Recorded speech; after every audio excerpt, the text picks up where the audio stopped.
Friends, ఈ పకోడీ చూస్తూ ఉంటే మీకు నోరు ఊరుతుందా? అయితే నేను చెప్పిన ప్రాసెస్లో మీరు కూడా ఒకసారి ట్రై చేయండి. ఎంతో టేస్ట్ అండ్ క్రిస్పీ పకోడీ అయితే మీరు కూడా ఈజీగా చేయొచ్చు.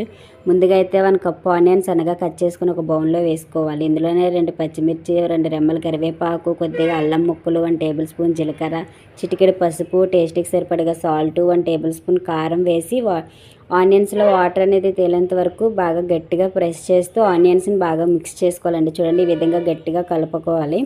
ఇలా కలుపుకోవడం వల్ల ఆనియన్స్లోని వాటర్ అనేది బయటకు వస్తుంది కదా. ఇందులోనే 1 కప్పు బియ్యం పిండి, 1 కప్పు శనగపిండి కూడా వేసి బాగా మిక్స్ చేసుకోవాలి.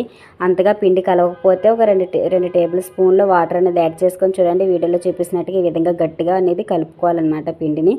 ఇలా కలుపుకున్న పిండిని మరుగుతున్న నూనెలో వేసుకొని గోల్డెన్ కలర్లోకి వచ్చేంత వరకు ఫ్రై చేసుకొని తీసుకోవడమేనండి. ఇందులోనే 2 రెమ్మల కరివేపాకు కూడా వేసి ఫ్రై చేసుకుంటే ఎంతో taste and crispy onion pakodi అయితే రెడీ అయిపోయిందండి. చాలా టేస్ట్గా